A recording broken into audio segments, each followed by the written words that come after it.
Baik, kalau gitu kita lanjutkan saja dulu ya. Sepertinya masih ada masalah dengan jaringan. Baik, kalau begitu kami lanjutkan dulu ke peserta berikutnya, itu Ibu Tania Jun yang akan diwakili oleh Umu Ma'rufah ya, terkait dengan judul Evaluating the Impact of Land Use Changes on Land Atmosphere Interaction including Heat Flux, Gross Primary and Net Primary Production and Coupling Strength in Jambi Province using CLM versi 5. Oke, kepada Umu, kami silakan waktu dan tempatnya. Silakan.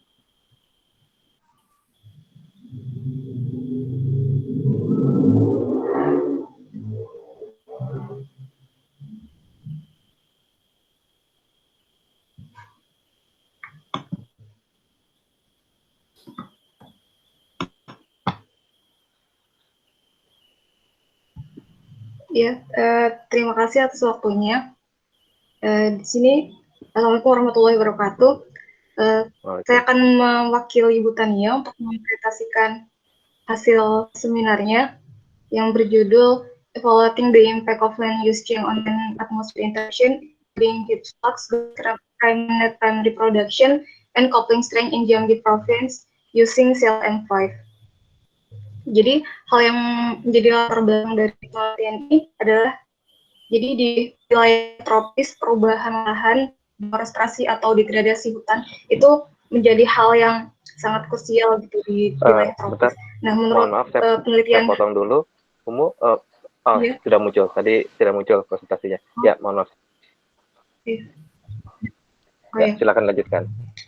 Dan deforestasi di Indonesia ini di Pulau Sumatera sendiri menyumbang 41,5% dari total deforestasi yang ada di Indonesia. Nah, Jambi merupakan salah satu provinsi yang deforestasinya juga tinggi di wilayah Sumatera. Dan berdasarkan hasil penelitian dari 2017 pada periode 1990 sampai 2013, ini penurunan luas hutan primer itu terjadi sekitar 38,2% dan penurunan luas hutan sekunder itu 30,9%. Berdasarkan dari penelitian Stoll et al. Deforestasi terjadi banyak disebabkan oleh beberapa. Salah satu contohnya kebakaran hutan, proyek transmigrasi, dan alokasi penggunaan lain seperti dryland agriculture dan plantation. Nah, biasanya menurut Melati 2017 itu deforestasi yang di Jambi itu banyak terjadi akibat perluasan dari kelapa sawit dan rubber. Tapi biasanya konversi itu tidak langsung ke kelapa sawit dan rubber, tapi melalui beberapa land use dulu seperti scrub grass dan dryland agriculture. Nah, oleh sebab itu tujuan dari penelitian ini adalah untuk mengevaluasi bagaimana dampak perubahan lahan dari hutan menjadi scrub, grass, dan soybean terhadap sensible heat flux, latent heat flux, gross primary production, net primary production menggunakan community land model versi 5 dan bagaimana coupling strength antara soil moisture dan surface flux-nya di beberapa land use yang berbeda tersebut. Nah, ini merupakan sebenarnya ini penelitian yang akan dilakukan selama 3 tahun dan ini adalah tujuan untuk tahun pertama. Nah, untuk penelitian ini metodenya adalah menggunakan model CLM5. Jadi datanya untuk surface data dan atmospheric data ini disimulasi menggunakan model CLM5. Kemudian yang disimulasi adalah biogeophysical process. Nah, ini meliputi untuk melihat bagaimana sensible heat flux, latent heat flux-nya, dan untuk biogeochemical process ini untuk melihat bagaimana GPP dan MPP-nya. Setelah itu, biogeophysical prosesnya nanti dianalisis bagaimana coupling strength antara soil moisture dengan latent heat flux-nya. Dan untuk penentuan yang secara keseluruhan, nanti setelah tahun pertama ini, untuk tahun kedua, nanti kita akan melihat juga bagaimana biogeophysical proses dan biogeochemical prosesnya untuk lahan oil palm dan rubber. Kemudian pada tahun kedua juga kita akan mensimulasi bagaimana karakteristik atmospheric boundary layer-nya. Ini dengan ditambah modelnya yaitu model community atmospheric model. Ini di-coupling dengan CLM untuk memperoleh output karakteristik ABL-nya. Nah, dari karakteristik ABL-nya nanti kita dapat menganalisis land atmospheric coupling strength-nya. Kemudian setelah itu dianalisis juga curah hujannya dan bagaimana kontribusi tutupan lahan itu terhadap curah hujan yang ada di wilayah tersebut. Nah, untuk simulasi saat ini menggunakan point simulation yang dilakukan di plot HF1, harapan forest 1. Dan ini adalah wilayah gambaran dari wilayahnya. Nah, tools yang digunakan pada penelitian ini adalah model scale ingredient, Cartan language, dan software R ini untuk processing datanya. Kemudian data yang digunakan untuk input file model adalah data kronset, ini data iklimnya, aerosol, konsentrasi CO2, data struktur tanah dari Hassler et al. 2015, data LAI, ketinggian tanamannya, dan kemudian data parameter lain. Dan untuk data parameter ini menggunakan data yang default dari CLM untuk setiap tipe land use-nya. Nah, untuk simulasinya ini dibagi menjadi 3 tahapan. Yang pertama adalah spin-up simulation. Spin-up simulation ini dilakukan untuk data kondisi untuk kemudian historical simulation ini dilakukan untuk hutan, yaitu dari 50 sampai 2000. Kemudian untuk current condition ini dilakukan untuk tahun 2001 sampai 2016. Nah, untuk lahan scrap dan itu mulai 2001 sampai 2006. Ini untuk menunjukkan adanya perubahan lahan dari hutan ke tiga lahan tersebut. Nah, ini adalah salah satu contoh dari hasil spin-up simulation-nya untuk condition data simulasi selanjutnya, yaitu spin-up simulation ini untuk initial condition dari historical simulation, kemudian dari historical simulation ini untuk initial condition dari current condition simulation. Untuk evaluasi modelnya, kita hanya melakukan evaluasi model outputnya untuk data net radiation dan latent heat flux-nya aja, dan untuk biogeochemical prosesnya tidak bisa dievaluasi karena di wilayah tersebut tidak ada pengukuran untuk flux CO2-nya, hanya ada stasiun meteonya aja. Jadi kami hanya bisa mengevaluasi untuk data net radiation dan latent heat flux-nya. Untuk latent heat flux-nya sendiri, ini data observasinya dihitung menggunakan Feynman mounted untuk memperoleh data latent heat flux-nya. Dan untuk atmospheric coupling strength sendiri ini dibagi menjadi 2 segmen, yaitu segmen terrestrial dan segmen atmosfer. Dan untuk yang penelitian saat ini, kita hanya menganalisis terrestrial segmennya saja, karena penelitian untuk tahun pertama ini masih fokus di bagian permukaan.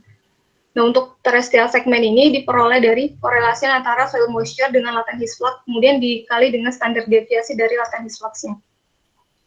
Ini untuk hasil model evaluation-nya. Jadi secara umum pola dari output model dengan observasi itu hampir sama gitu, cuman secara umum data observasi data output CLM untuk RN ini cenderung overestimate, sedangkan untuk latent heat flux-nya cenderung underestimate gitu. Tapi secara umum nilai R-square dari output data CLM ini besar, yaitu untuk RN-nya 0,8 dan untuk latent heat flux-nya 0,7, sehingga CLM5 ini memiliki performa yang bagus untuk mensimulasi biogeophysical proses. Nah, ini adalah hasil dari latent heat flux dan sensible heat flux-nya.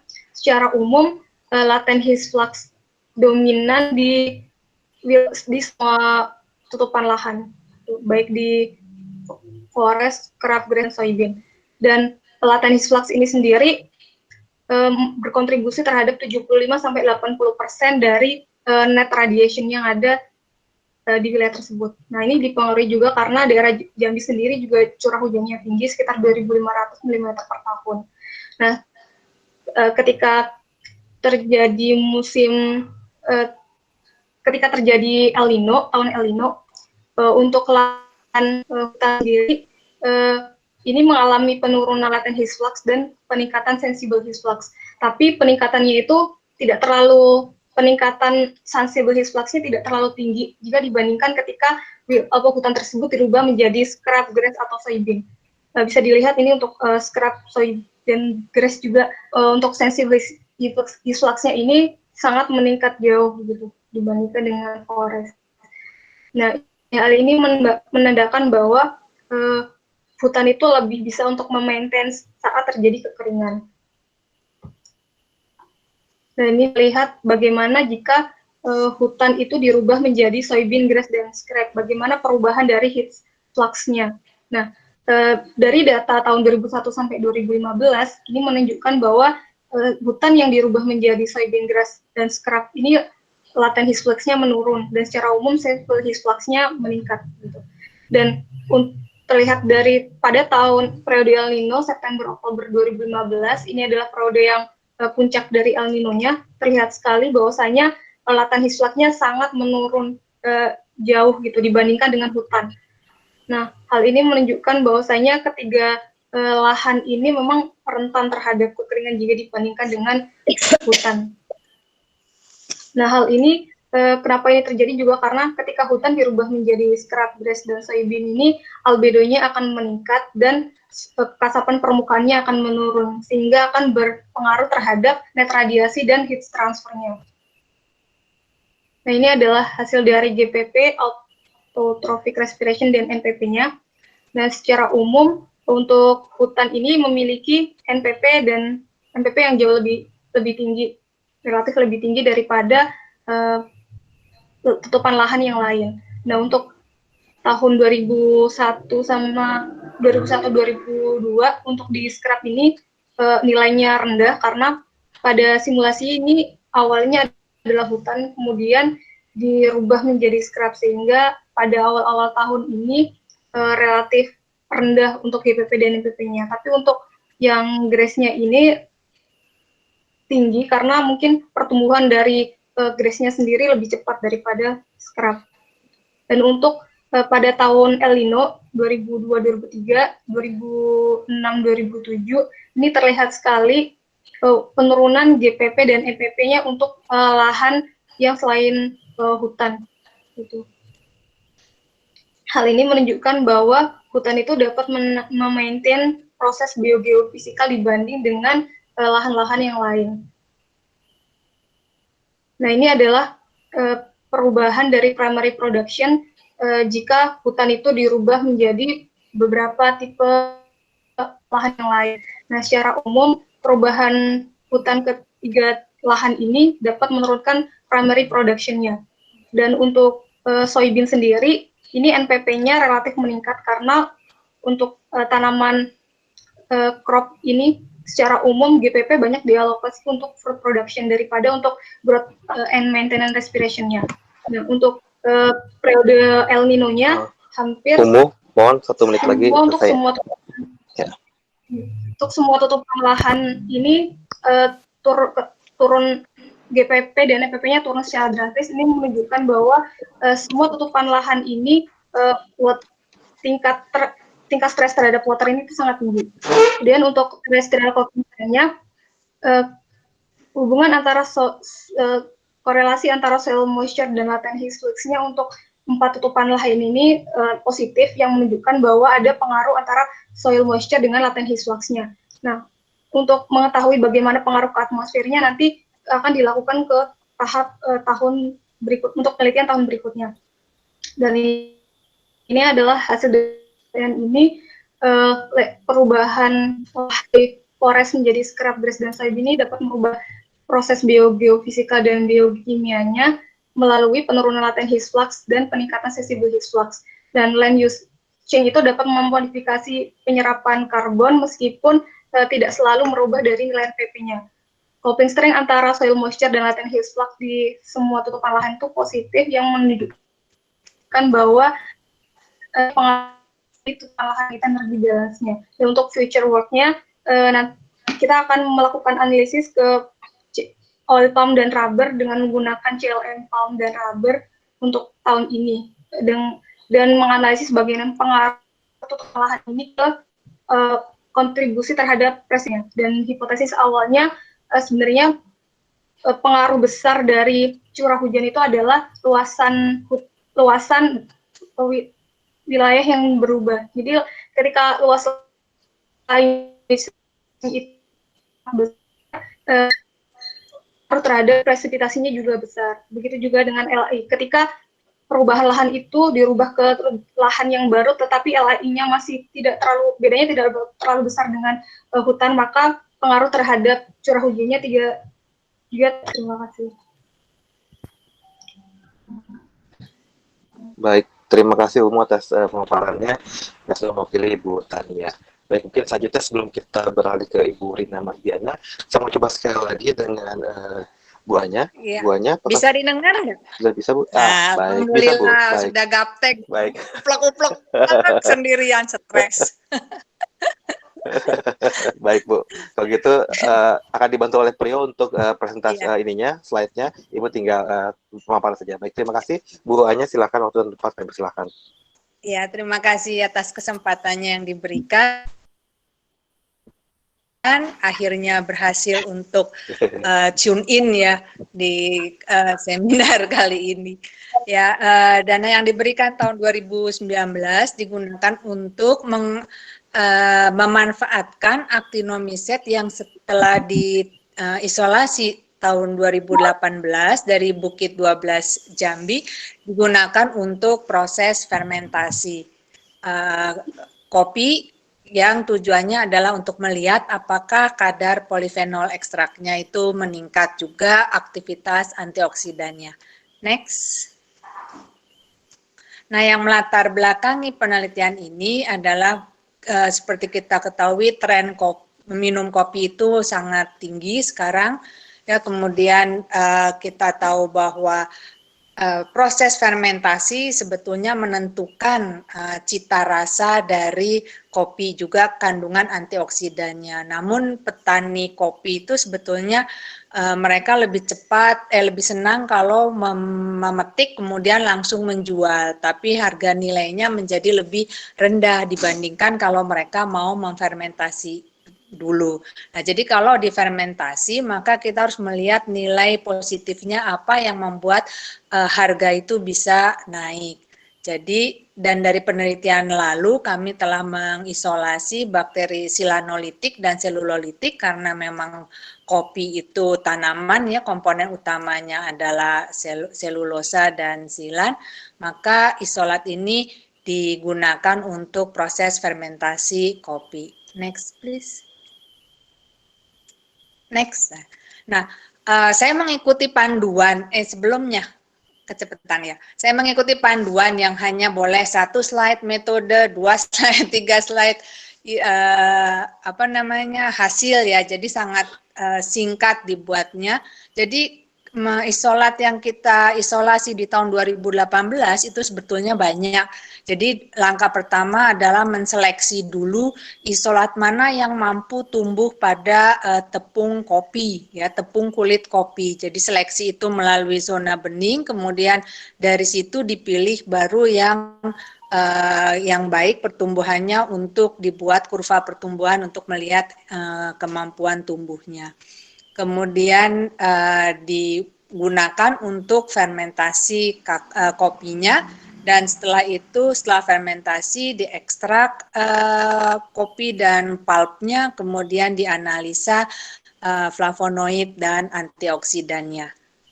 Next. Nah, ini dilihat ada 3 isolat yang diunggulkan karena pertumbuhannya baik. Yang satu memiliki aktivitas silanase dan ada yang memiliki aktivitas CMCase, maksudnya itu untuk selulase. Namun ada satu isolat yang memiliki kedua-duanya, yaitu isolat P2BB18 ya. Jadi kita lihat apakah kita menggunakan 1 isolat atau 2 isolat, tapi nyatanya lebih baik 1 isolat, kita masing-masing isolat yang berbeda. Jadi kita menggunakan aktivitas silanase dari yang ini P2B itu yang P2B18 ya, atau B2B4, saya lupa. Kemudian yang CMCase kita pakai yang HJR4. Ya. Next slide-nya. Ya, nah ini hasil hitungannya. Jadi sebetulnya banyak sekali percobaannya, dan sebetulnya percobaannya itu terdiri dari 4 perlakuan, yaitu fermentasi tanpa inokulum, fermentasi diberi yang punya aktivitas silanase, yang kemudian yang diberi aktivitas selulase, dan yang diberi aktivitas silanase dan selulase. Sayangnya mahasiswa yang mengerjakan ini adalah mahasiswa S3, dosen UIN, Oktober kemarin mengalami kecelakaan di kampusnya sehingga retak tulang panggulnya, sehingga berhentilah sampai baru hasilnya membandingkan antara hasil dengan inokulasi silanase dan inokulasi selulase. Nah, dari 2 perlakuan ini kita bisa lihat bahwa makin lama fermentasinya adalah selama 9 hari, maka total phenolic acid-nya itu juga makin meningkat. Namun dengan menggunakan HJ45B itu hasilnya lebih baik daripada menggunakan P2BB3, yaitu untuk kadar phenolic acid-nya. Ya, untuk kadar flavonoidnya juga demikian. Isolat HJ45B memberikan nilai yang lebih tinggi daripada kalau menggunakan P2BB3.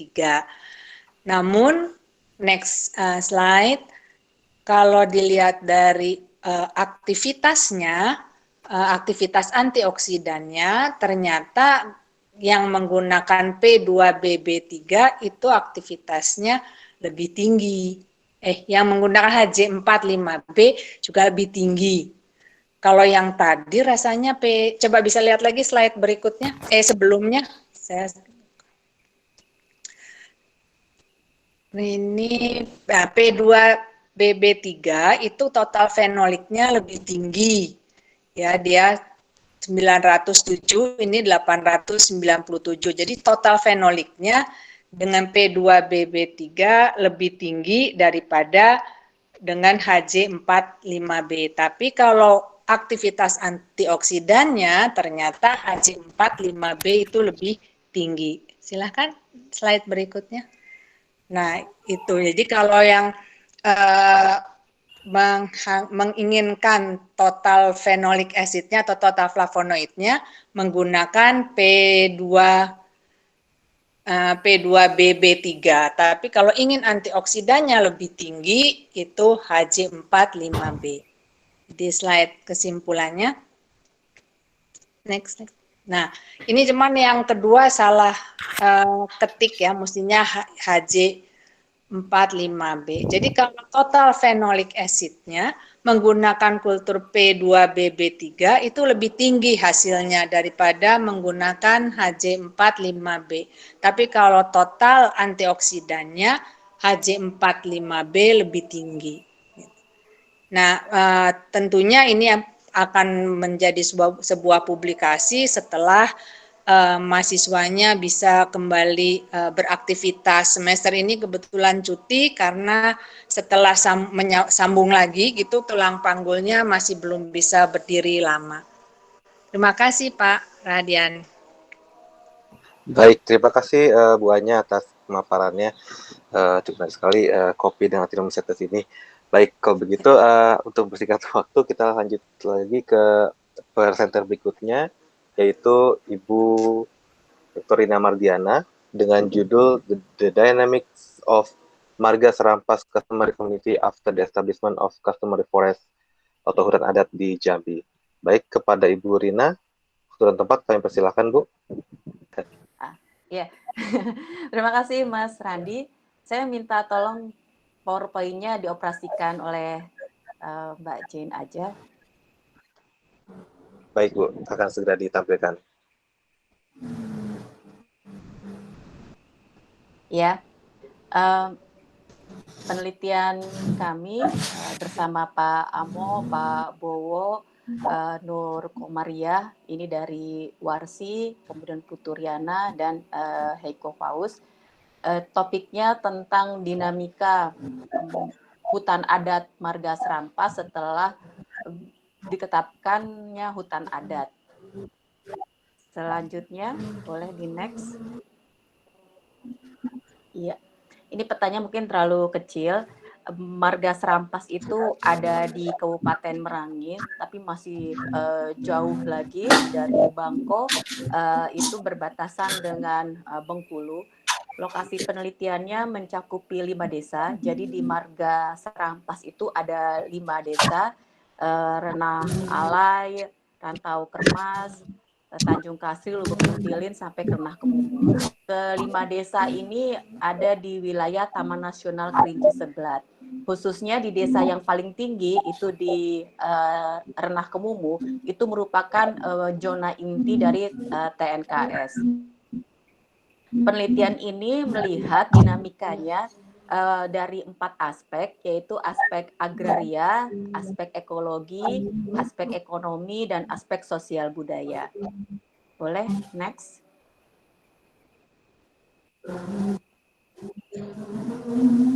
Metode penelitiannya menggunakan triangulasi yang mengkombinasikan pendekatan kuantitatif dan kualitatif. Pendekatan kualitatif ini memakan waktu yang cukup lama sekali karena lokasi antar desa yang sangat berjauhan dan belum tentu mungkin kita bisa sampai ke sana karena lokasi jalannya, apalagi saat musim hujan. Jadi kalau di daerah Serampas itu, meskipun musim kemarau dia tetap basah, jadi tetap karena dataran tinggi sekali, jadi pasti sulit ke sana. Kalaupun menggunakan mobil double garden itu juga ditambah dengan rantai atau naik motor, tapi saya 2 kali ke sana itu tidak bisa mencapai lokasi yang paling tinggi ke Renah Kemumu. Kemudian yang ketiga dengan perjuangan akhirnya sampai juga ke sana. Nah, metodenya itu dengan etnografi, jadi itu cukup memakan waktu dan beberapa kali kedatangan, dan juga ada asisten yang memang stay tinggal di setiap lokasi. Kemudian juga menggunakan metode kuantitatif, khususnya terkait dengan aspek agraria, penguasaan, penggunaan, pemanfaatan, dan pengelolaan lahan. Itu menggunakan kuesioner. Setiap desa diambil sampelnya 50 rumah tangga. Kemudian dilakukan juga dengan fokus grup diskusi dan wawancara mendalam. Selanjutnya, ya, gambaran umum masyarakat Serampas yang terdiri dari 5 desa tadi, 95% ini suami istri sama-sama bekerja di sektor pertanian. Jadi suami istri bekerja dan mereka sama-sama bergerak di sektor pertanian. Mereka punya kebun sendiri yang dikelola oleh masing-masing desa tidak sama. Misalnya kalau di Renah Alai itu sudah wilayah kota, jadi tidak ada lagi pertanian sawah. Mereka menanam tanaman-tanaman pangan tertentu, tapi masih ada juga tanaman seperti kayu manis. Kemudian di desa Rantau Kermas agak naik sedikit dari Renah Alai, itu daerah yang paling tidak ada sinyalnya. Di sana banyak pertanian padi, terutama berasnya beras yang khas sekali, beras payo. Sama juga dengan daerah-daerah desa Serampas lainnya, itu beras payo. Pertanian yang dibudidayakan utamanya adalah kayu manis, dan kemudian yang kedua kopi. Ini adalah komoditi andalan. Sementara untuk produksi beras itu tidak dijual, sifatnya untuk dikonsumsi sendiri, atau kalaupun maknanya dijual tidak dalam artian kepada orang luar, tapi kepada sesama keluarga masyarakat adat di Rantau Kermas lintas desa. Lahan sistem dari dimensi agraria, lahan itu diwariskan kepada anak-anak, tidak diperjualbelikan kepada pihak lain, dan sistem pewarisannya itu mengikuti sistem matrilineal karena masyarakat Serampas ini dia bukan orang Kerinci, bahasanya juga berbeda dari masyarakat Kerinci, bukan bahasa Melayu, jadi sama sekali berbeda, bukan juga Minang, jadi memang masyarakat yang bahasanya itu berbeda sekali. Tapi dari sisi kekerabatan dan kalau kita lihat secara sejarah asal turun-temurunnya lebih mirip dengan masyarakat Minang. Nah, sehingga sistem kekerabatannya juga matrilineal dan dampaknya pada sistem pewarisan lahan juga mengikuti garis ibu. Jual beli lahan artinya pembelian lahan antar keluarga itu terjadi pada masyarakat Renah Alai, tapi kalau yang menjual hampir tidak ada. Sementara sewa menyewa lahan itu ada di satu desa di Lubuk Mentilin. Tapi itu juga jumlahnya sangat kecil sekali. Dia menyewakan lahan atau dia menyewa lahan milik orang lain. Di sana juga ada tanah kas desa. Tanah kas desa itu yang sebetulnya disewa untuk tanaman kayu manis. Tuh, next. Ya. Kemudian sistem bagi hasil. Jadi kalau bagi hasil ada dua, bagi hasil dari tanah miliknya yang kemudian dikelola oleh pihak lain dengan sistem bagi hasil. Ada juga dengan tanah milik orang lain yang dia garap kemudian dengan sistem bagi hasil. Itu terjadi pada desa Renah Alai yang karena tanahnya sangat sedikit dan sudah termasuk dalam kategori wilayah perkotaan. Sementara kepemilikan lahan mayoritas masyarakat marga Serampas di 5 desa itu sistemnya adalah pemberian artinya gratis. Ini karena mereka ada sistem ajum arah, artinya ketika ada setiap rumah tangga yang baru menikah lapor ke ketua adat, kemudian meminta lahan mana yang bisa dibangun untuk rumah dan mana yang bisa dibuka untuk perkebunan. Karena setiap rumah tangga pasti dia harus mengelola lahan dan pasti sektornya adalah pertanian. Oleh karena itu mereka menyebutnya itu adalah tanah masyarakat adat yang mereka peroleh secara gratis. Dari sisi perekonomian, terutama setelah penetapan hutan adat pada tahun 2016, itu kan sebetulnya termasuk yang pertama di Indonesia, 9 dari yang pertama, dan 9 itu 70%-nya bahkan itu di wilayah Jambi, salah satunya adalah marga Serampas ini. Mereka bergerak aktif, terutama sebagai wilayah yang sangat terisolir, itu kemudian mulai terbuka, dan kemudian mereka membangun usaha ekonomi produktif dari pengolahan kopi. Nah, kopi dikelola, kopi Serampas, terutama banyak yang melakukan sortasenya dari kalangan ibu-ibu. Nah, itu dikelola juga lewat BUMDes Marga Serampas. Khususnya ada di Desa Rantau Kermas yang punya hutan adat. Jadi 5 desa ini tidak semuanya punya hutan adat, baru 1 desa yang sudah diakui oleh pemerintah yaitu hutan adat Rantau Kermas. Yang itu pada tahun 2019 kemarin mendapat penghargaan Kalpataru. Kemudian dampak dari hutan adat itu karena hutan adat itu tujuannya untuk konservasi, bukan untuk dikelola kayunya atau lahannya, sehingga dan itu merupakan daerah yang sangat dilindungi karena mereka menyebutnya hulu ai dan daerah ngarai, artinya daerah yang sumber air. Maka sumber air itu dimanfaatkan sebagai pembangkit listrik tenaga mikrohidro. Itu juga seluruh warga desa Rantau Kermas penerangan listriknya bersumber dari PLTMH ini yang juga dikelola oleh BUMDesa. Kemudian untuk hutan adatnya itu dikelola oleh kelompok mengelola hutan adat atau KPHA dan mereka bekerja sama dengan Warsi untuk membuat pohon asuh. Jadi mereka si KPHA ini mengidentifikasi berbagai jenis pohon yang ada di hutan adat. Kemudian mereka menawarkan kepada publik siapapun, bisa juga kita, jadi ada presiden, ada menteri, ada artis nasional, internasional, atau siapapun juga yang ingin berperan untuk keadilan iklim, mereka menawarkan pohon asuh. Dan kemudian juga ada kelompok ekowisata. Ya, selanjutnya. Boleh slide berikutnya. Nah, ini adalah output sekaligus kesimpulan. Kami sudah membuat draft buku Serampas Dinamika Masyarakat Adat dan Tanahnya dalam Tantangan Zaman, karena inisiatif hutan adat dan pohon asuh, utamanya pohon asuh. Pohon asuh itu Jambi termasuk pionir, yang itu dikawal oleh Warsi. Dan sementara hutan adat ini punya fungsi lain. Fungsinya juga adalah untuk menekan laju perambahan oleh para pendatang. Jadi kalau di wilayah selatan seperti di Muaro Jambi, Batanghari, komoditinya sawit, gitu, daerah dataran rendah itu sawit yang membuat tanah-tanah hutan terkonversi. Kalau di dataran tinggi itu kopi komoditinya. Nah, ini banyak sekali perambah-perambah baik dari sekitar Jambi maupun dari luar yang datang ke situ.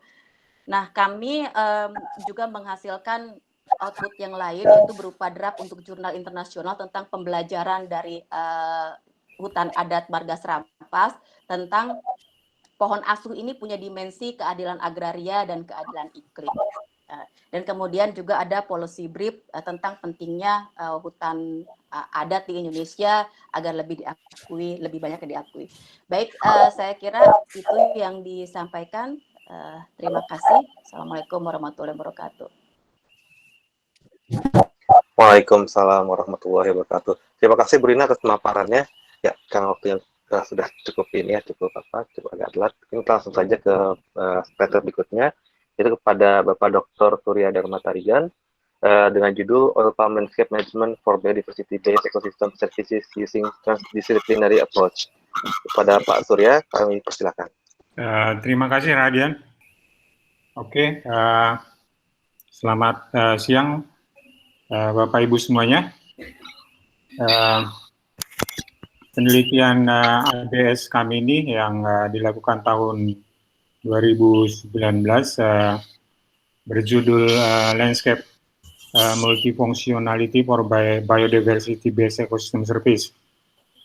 Ini terdiri dari banyak peneliti, karena kita mencoba menyusun sebuah manuskrip yang relatif komprehensif, mencoba juga meniru rekan-rekan dari Jerman yang selalu menulis manuskrip yang komprehensif. Jadi kita coba mudah-mudahan nanti ini bisa menjadi suatu publikasi yang masuk di jurnal yang bagus. Nah, cukup banyak mahasiswa juga terlibat di sini. Tadi saya lihat ada beberapa mahasiswa yang dulu ikut di lapangan juga. Asru, Rosid, saya lihat tadi ada di listnya.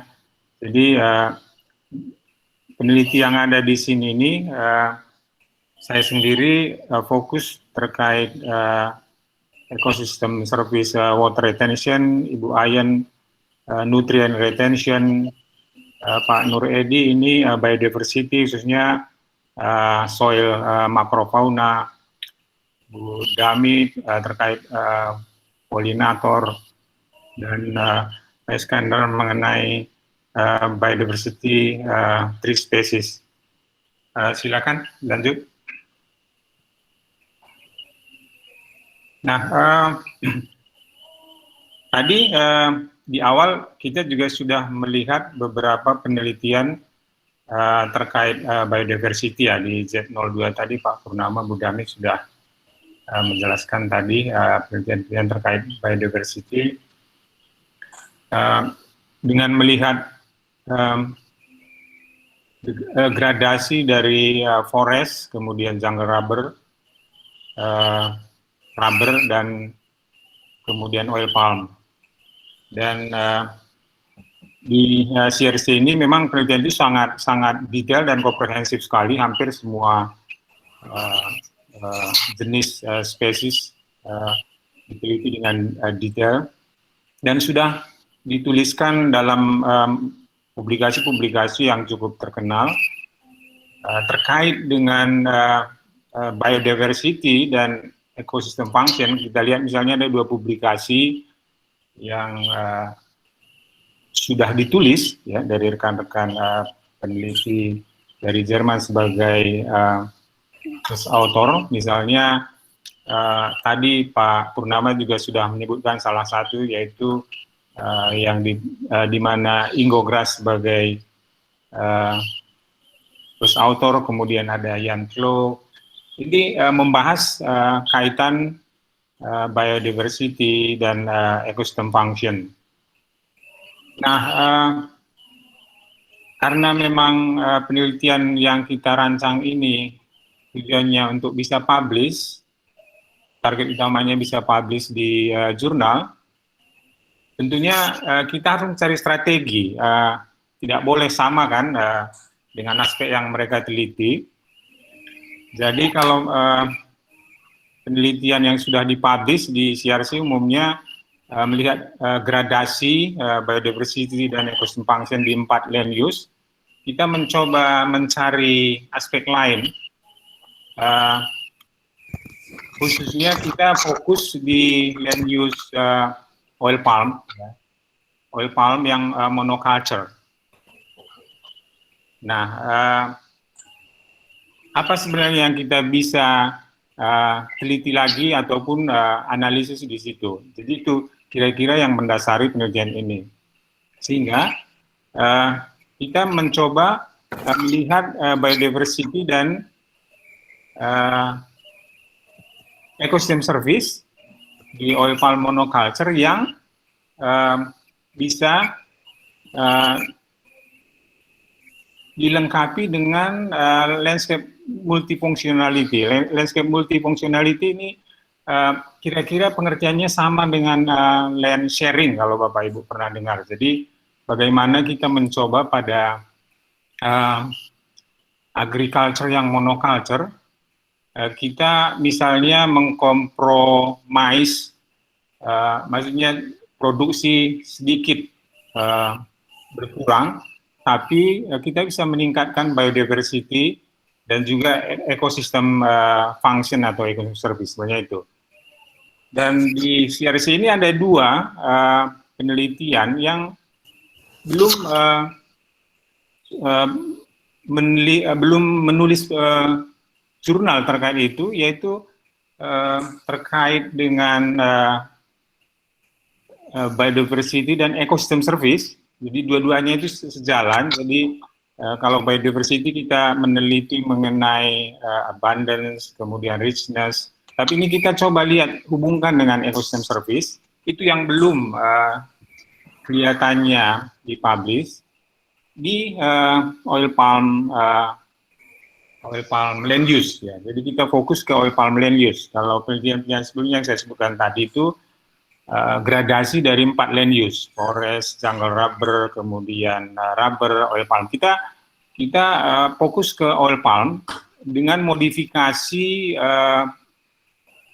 ada enrichment planting, kemudian juga ada penelitian terkait dosis hara dan juga herbisida di PTPN 7 ya, PTPN 6. Jadi kita coba bawa ke situ. Nah, berdasarkan analisis kami itu belum dipublish. Jadi mudah-mudahan ini bisa dipublish. Jadi kita di dalam ABS ini juga di samping data-data memang yang sudah ada tapi belum dipublish, kita melengkapi pengamatan di lapang seperti di sini. Di skala plot kita mencoba menganalisis biodiversity di landscape multifunctionality. Landscape multifunctionality seperti sekali lagi itu tadi adalah monoculture agriculture yang coba di enrich. Nah, di salah satu penelitian CRC itu ada di Humusindo ya. Di situ ada plot-plot agroforestry dengan berbagai ukuran dan juga ditanami dengan berbagai tree species dan jumlah tree yang berbeda-beda di dalam plotnya itu. Ya. Penelitian-penelitian ya peneliti utamanya sebenarnya sudah publish di situ, tapi tidak terkait dengan apa yang kita mau teliti ini, yaitu landscape multi-functionality. Nah, sebagai contoh hipotesis misalnya, ini juga karena memang dari awal dibatasi jumlah slide-nya, saya hanya memberikan beberapa contoh. Misalnya di sini kita meneliti soil makrofauna, ya. Kelihatannya belum diteliti oleh peneliti yang lain. Ya. Kenapa kita meneliti soil makrofauna? Karena hipotesis kita berdasarkan hipotesis soil makrofauna ini, misalnya cacing tanah yang aktif di plot agroforestry itu akan menciptakan banyak pori-pori tanah dan juga mendekomposisi liter dari tree species. Ini menurut kita akan mempengaruhi banyak ekosistem function, misalnya soil water yang semakin bagus karena porositasnya semakin baik dibandingkan misalnya dengan monoculture oil palm, kemudian juga nutrient retention yang semakin bagus. Nah, jadi itu kira-kira hipotesis kita, itu yang kita ambil datanya di lapang dalam skala plot. Nanti kemudian kita juga akan meng-upscale ke skala landscape, kira-kira berapa persen di dalam satu luasan tertentu landscape multi-functionality itu bisa berfungsi, maksudnya bisa berguna untuk ekosistem service seperti water retention, kemudian nutrient retention, polinasi, dan lain sebagainya. Itu kira-kira background-nya. Ya, jadi saya cukup banyak menjelaskan di background ini supaya saya kira itu yang penting. Lanjut. Nah, ini kira-kira kerangka pemikirannya. Jadi kembali di sini ada plot measurement, kemudian ecosystem service analysis. Nah, yang dibulati dengan lingkaran merah itu adalah menunjukkan ekosistem service. Jadi ekosistem service itu adalah fungsi ekosistem yang berguna bagi manusia, ya. Jadi kita sudah tarik sedikit ke arah fungsinya, jadi berguna bagi manusia, misalnya air kalau misalnya water retention lebih bagus, produksi kelapa sawitnya lebih bagus, seperti itu. Ya. Kemudian kalau nutrient retention-nya lebih bagus, tentunya tidak banyak hara yang hilang, bisa ditahan di lahan. Dan itu akan mempengaruhi juga produksi sawit, provision ecosystem service. Jadi kita analisis itu. Dan untuk sampai ke ecosystem service ini tadi, yang retention, water retention, dan provision, kita mengukur lingkaran-lingkaran biru itu yang di dalam plot scale. Misalnya kita mengukur porositas, kemudian liter, soil makrofauna, kita ukur semua. Dan nanti kita buat fungsinya sejauh mana semua faktor-faktor yang diukur pada plot scale itu bisa berpengaruh terhadap ekosistem service. Lanjut. Pak Surya, mungkin waktu sudah habis, Pak. Mungkin bisa dipercepat, Pak, ya. 1 menit lagi nih, saya kira bisa. Baik. Ini contoh data yang kita ukur di lapang. Jadi misalnya ini soil makrofauna, ini grafik yang paling atas ini, kita ukur pada oil palm, ya, dan agroforestry plot itu.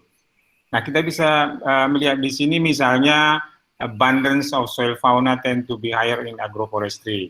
Nah, tentunya kalau soil fauna itu lebih banyak di situ, dia akan berpengaruh nanti ke soil porosity yang di bawahnya. Dan kita melihat memang soil porosity juga tend to be higher in agroforestry plot.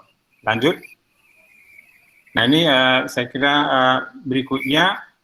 Kemudian kita juga bandingkan dengan data infiltrasi. Infiltrasi itu menunjukkan banyaknya air yang masuk ke dalam tanah, yang akhirnya nanti akan mensupport juga pertumbuhan produksi. Jadi kita lihat di plot agroforestry, infiltrasi, dengan kata lain water retention juga lebih positif terlihat.